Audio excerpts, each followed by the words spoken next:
So, Sri Harinamamrita Vyakarana, we recite the sutras. Krishna Mupasitumasya Srajamiv Namavalim Tanvai Tvaritam Vitredesha Tatsahityadi Jamodam Ahata Jalpita Jatitam Drishtva Shabdanusasana Stomam Harinamavali Valitam Vyakaranam Vaishnavaarthamacinmaha Vyakarane Maruni Vriti Jivan Lubdaha Sadaga Samvignaha Harinamamritam etat Pibantu Shatdhavagahantam Sanketyam Parihasyam Va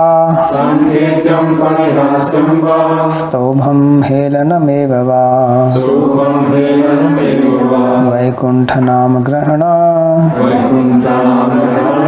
Masheshaghaharam Viduhu Naranadudbhutoyam Varnakramaha Tatradau Chaturdasa Sarveshwaraha Dasha Dashavtaraha Tesham Dvau Dvavekatmakau Purva Vamna Parastri Vikrama Trimatro Mahapurusha A Varjitaha Sarveshwara Ishvara Dashavtara Isa A I U Ananta I U Chatuh Sana Uri Chaturbhuja E I O Chaturvyuha Iti Vishnu Chakram Iti Vishnu Chapa Iti Vishnu Sarga Kadayo Vishnu Jana Ya Varjitastu Vala Te Mantaha Pancha Vishnu Varga Ya Varjitastu Vishnu Gana Kachata Tapa Hari Kamlani Kachata Tapa Hari Khadga Gajada Daba Hari Gadaha Gajada Daba Hari Ghosa Ayana Nama Hari Venva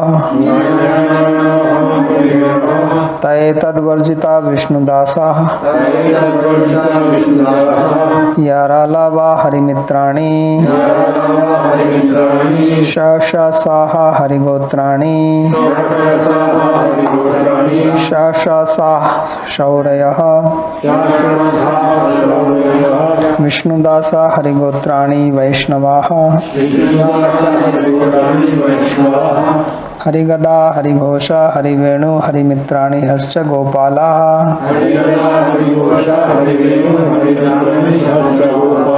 Yadvanye Shauri Varjitastu Satvataha Asparshi Prayatna Sarveshwaranam Sparshi Vishnu Varganam Ishasparshi Harimitranam Radhanuswaracha Param Yavabhyantu Purvam Vinayaramasya Punar Vishnu Padada Vishat Sparshi Taraha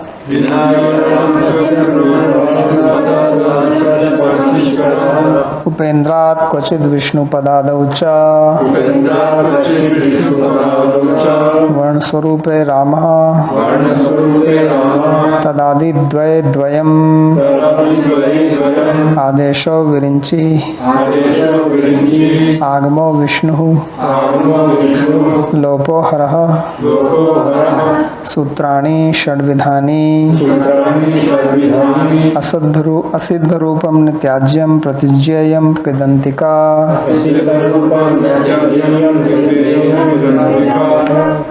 So tomorrow there will be no class because I am giving a retreat for next 3 days. So next class will be on Tuesday. So we are on Sutra 27. Yes? 26? Okay. So tae tad varjita Vishnu dasa. So ta means they, which means the last one. This na ya na na ma, the hari venus. So if they are taken out, then the remaining are called Vishnu dasa. So Harivenu Varjita Vishnu Varga Vishnu Dasa Namana. So from the Vishnu Vargas means this 5 groups of 5, 25. If you remove these 5, then remaining 20 are called Vishnu Dasa. So these are basically the first 4 of each Varga. So Ka, Kha, Ga, Gha, Cha, Cha, Ja, Jha, Ta, Tha, Da, Dha, Ta, Tha, Da, Dha, Pa, Pha, Ba, Bha. So it is Jhapa. So these are Vishnu Dasa. And then Yara, Lava, Harimitrani. So these 4 are called Harimitras, friends of Krishna. Their other technical name commonly we may find in commentaries is Antahastha. Anta means in or in between. Stha means situated. So they are like situated in between Sarveshwara and Vishnu Jana. Although they are part of Vishnu Jana, Kadaya Vishnu Jana, but actually they have half the nature of Vishnu Jana and half of Sarveshwara. Just like we have this Rikara and Likara in the Sarveshwara, which are more like Vishnu Janas. That's why in the Sandhi they become Ra and La, Ar and Al. Ridve Ra, Ridve La, Ra La. So similarly this Yara Lava can also change into this E, Re and O, and vice versa. So that's why they are called Antastha. Even in their pronunciation you can feel it. That's why they are called Ishat Sparsitara. They are neither Sparshi nor Asparshi. Ishat in between, mixed. Then he says, Ete Savishnu Chapa Nirvishnu Chapas.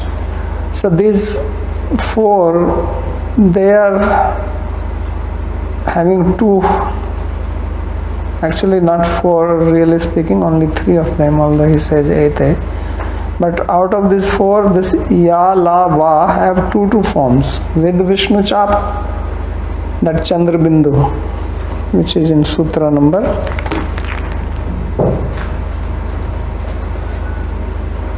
15. So therefore you can have Ya and Nya, La and La, Va and Va. So you have Samvatsara sometimes. Samvatsara, both are optionally later on it will come in the Sandhi roots. It has many forms. Some 8 to 10 forms are there. So this Vishnu Chapa is generally comes only with them. Mostly you don't see it anywhere. It doesn't come with anything else. So keep in mind, and also remember that Ra, this Ra is commonly also called, it has a special name, it is also called Refa. Here it is called Rarama, and in Panini it should be called Rakara, but it is generally not called Rakara, it is called Refa.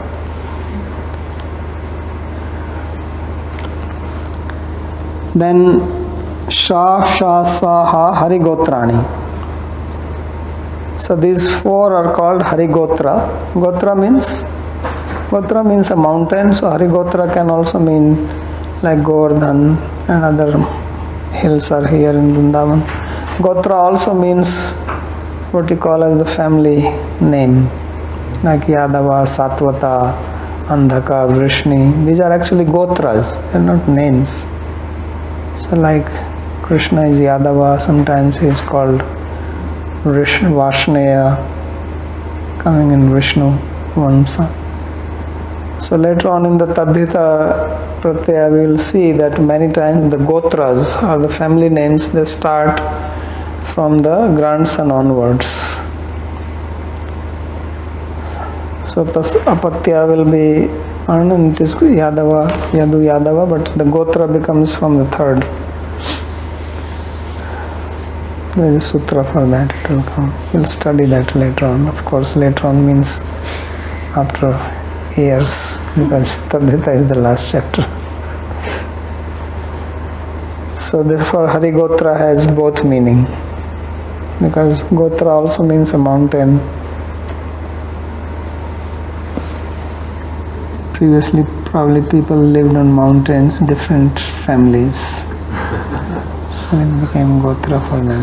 Because sages were living on mountains. You see, in India, all the Gotras, they come from the rishis, originally 7 sages. So they probably had in different mountains. So the Gotra comes from them. So Go, Gam, Trayata iti Gotra. Ga means earth. Mountain is supposed to be protecting the earth. It stabilizes. So it is called Gotra. And Gam, Trayate, Paleti Gotra, Gopala. So then Sha, Sha, Sa, Saurya. Then if you remove the Ha from Hari-gotra and the remaining 3, they are called Shauri, plural Shaurya. And just remember that the previous one, these 4, they are also called Ushma. So Ushma literally means like heat. So you know that sometimes if you have eaten spicy food and your mouth is burning, then you have a natural tendency of doing right? So you're pronouncing Sha, Sha, Sa. Or you're saying right? So these are called Ushmas. They're actually cooling. They take away the heat. And then Sha, Sha, Sa, these are 3 of them, these are called Shauri. Panini calls them Shar.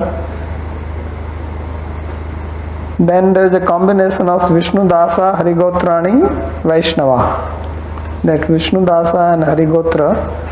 So Vishnu Dasa, Te Varjita Vishnu Dasa, those 20. And Hari-gotrani, Sha, Sha, Sha, Hari-gotrani, these 4. So these 24 of them are called Vaishnava. Etani Vaishnav Namani. So they are listed here. Ka, Kha, Ga, Gha, Cha, Cha, Ja, Jha, Ta, Tha, Da, Dha, Ta, Tha, Da, Dha, Pa, Pha, Ba, Bha, Sha, Sha, Sa, Ha. So ete dhut jhalach. So then Harigada, Harighosha, Harivenu, Harimitrani, Hascha, Gopala. So Harigada you already know, right? So Gajada Daba, the 3rd line, 3rd column. Harighosha, the 4th column. Harivenu, the 5th one. And Harimitrani Yaralava. So these 15 plus 4, 19 plus ha, they are called Gopala, cowherd boy. So ite Gopala namana. So ga gha nga, ja jha nya, da dha na, da dha na, ba bha ma, ya ra la, va ha. Ite ghoshavanta hashasya. So they are also called ghosha. These are also called in English sometimes soft consonants. And Yadava Anye, the remaining are called Yadava, so they are also called the harsh ones.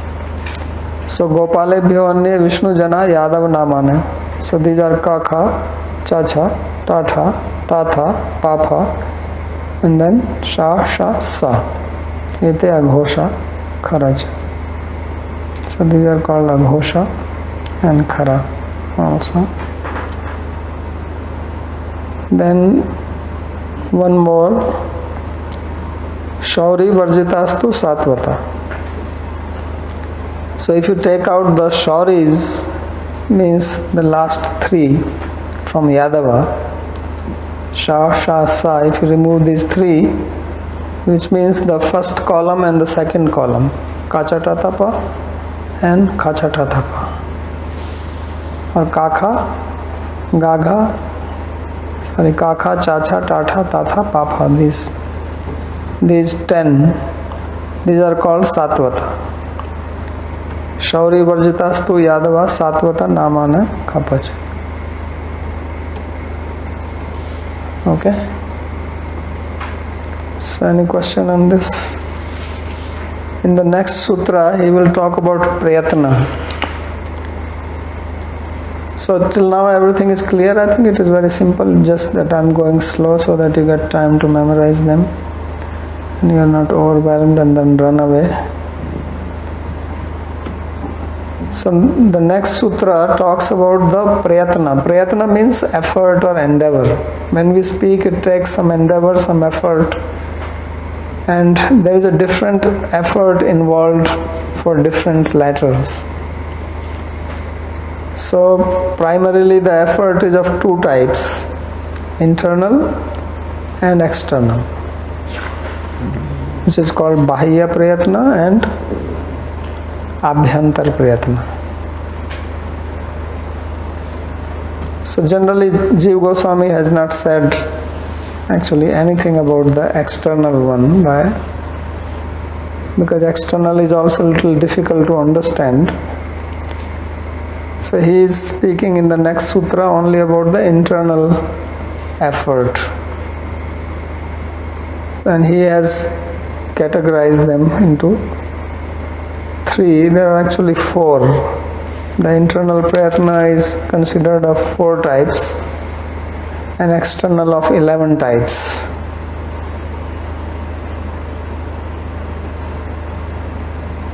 And this is actually the part of all that Shiksha Vedanga. That Vedanga which is called Shiksha, that's where these things are described.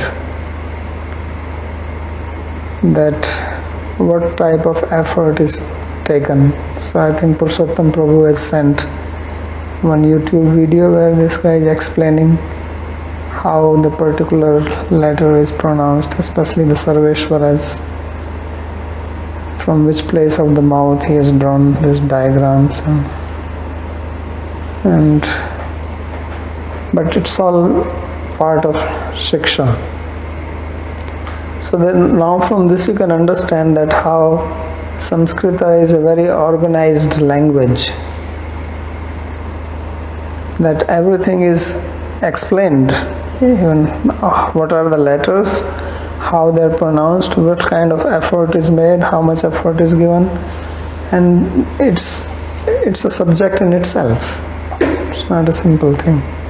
So this internal one is probably the easiest to understand. The external one is very difficult to grasp, and takes a lot of effort to master that. So we are not going to go into that because it's not done here. Also in the external one, the last three are used only in the Vedas. This Udat, Anudat and Swarita. They are also part of 11. So that is not used in the Laukika Sanskritam, only in the Vaidika. So that's not part here anyway. It's only in the Panini Vyakaranam that he explains this. No other Vyakarana explains that.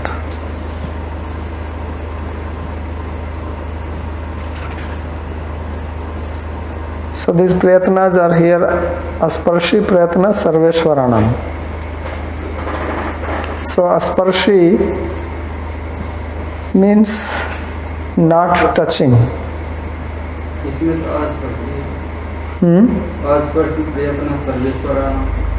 Yeah, that's what I'm saying.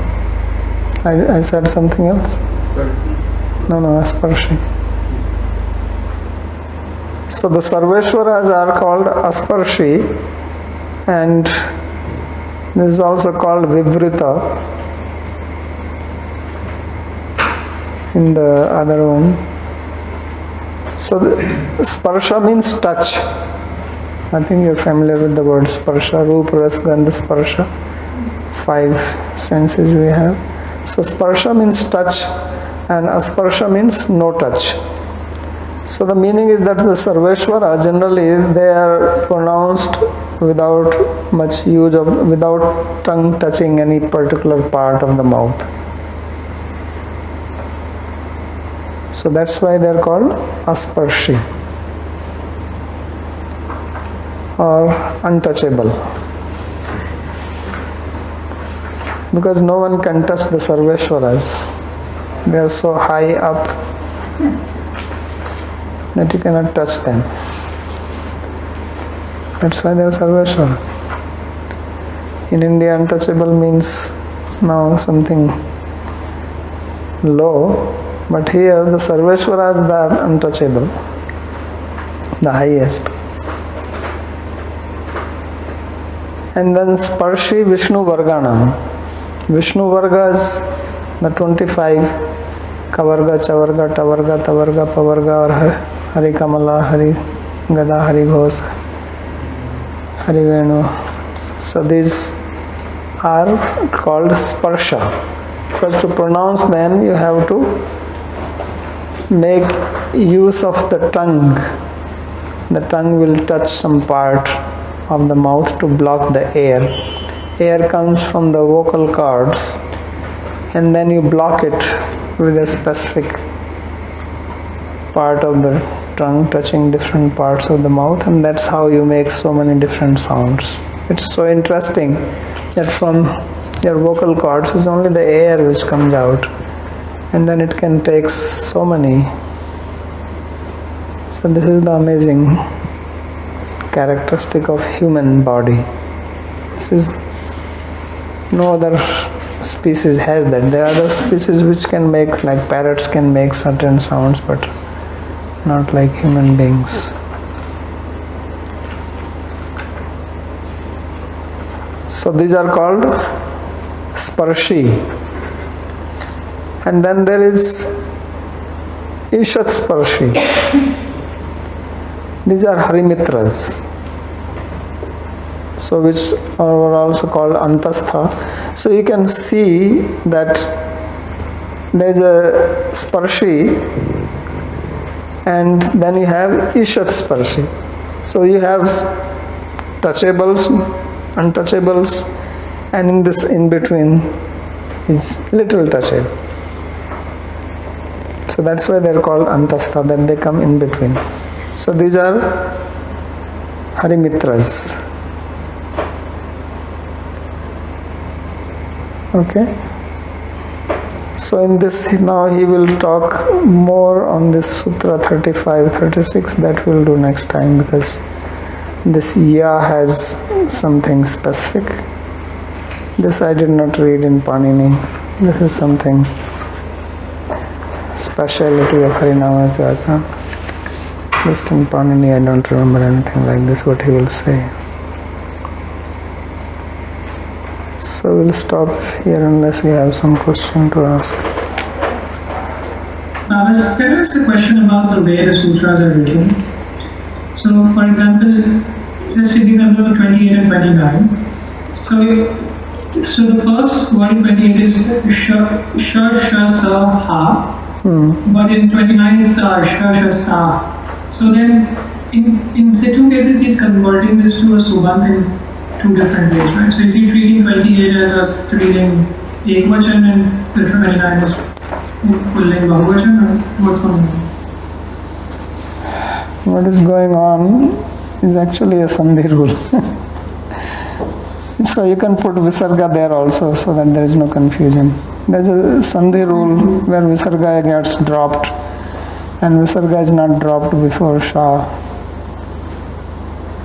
So I see, so the mridu vyanjan and visarga. Yeah, there is a visarga there also. Yarala va and sasha, but it gets dropped. There is, what is this? Advaya bhava bhava salopya. That is the one. So that will come in the sandhi rules. Anything else? In 27, Yavla Panini says the Yavla Dvida. Here, yeah, so I already said that don't include Ra here, although he says that they are both, but Ra has to be excluded from this. Right? It's only Yavla Dvida, only Yava and La having Vishnu Chapa, not Ra. In Sutra 28, Shita, it is the name in some other Vyakarana? Yeah, this another Vyakarana. Some of these names he is giving from other Vyakarana. May I ask a question? Yes. So just out of curiosity, I was wondering that because there are three gradations, right? One is first, and that because of this, does this play a role in creating the rules of Sandhi? For example, if one is one has a strong curl, then it has to smooth out to the next, but is that logic behind Sandhi? Yeah, the Sandhi rules are all based on how you speak. You see, originally you have to understand why Sandhi rules are there. That Sanskrit is not a written language. If it is a written language, then you don't need Sandhi rules. Sanskrit was not written. This writing came later on. I mean, you can write it, but it was spoken language. And when you speak, then naturally the last vowel of the one word, first word, and the first vowel of the second word have a tendency to join together and give some different sound. So Panini studied all that and then he made these rules. So that's how these Sandhi rules are. So from Sandhi rules you can understand that it is, the language was not as people think that Sanskrit is not a spoken language or Sanskrit is this and Sanskrit is a dead language. No, it was spoken, or it was only the language of the elites and so on. If it was language of the elites, then Sandhi rules will not be so common thing. People spoke it. That's why the Sandhi rules are there. So even if you try to say it that, suppose you have Hari and Isha, or you have Jagat and Isha, then Jagat Isha becomes Jagdisha, or Harisha. Or you have Rama Isha, Ramesha, try to say it, it becomes Ramesha. Because of example is Jagannath, you don't call it Jagannath. Yeah, so natural tendency is there. If you have to say Jagannath, it's also ease of pronunciation because it's a spoken language. So you have to speak. So otherwise, many times in English it is very difficult to pronounce words. One after another is coming, and they're coming from different places, and there is no sandhi there. Although you see that what they call it, slang, or some specific accent. This is New York accent, this is Boston. They tend to merge things. Like, I'm going to do it, they say I'm gonna do it, right? So how this gonna came? So gonna is coming from going, It just got merged. But they don't have rules for it. So somewhere some people will say gonna, somewhere say going, somewhere else they may say gone or something else. So it's not standard. You wanna come? So how wanna came? So it comes from want. So these are all sandhis. So they are also because of the speaking. In writing you don't write that, at least formal writing you don't write like that. But if there is a play, because play has to be spoken, then they will write like that.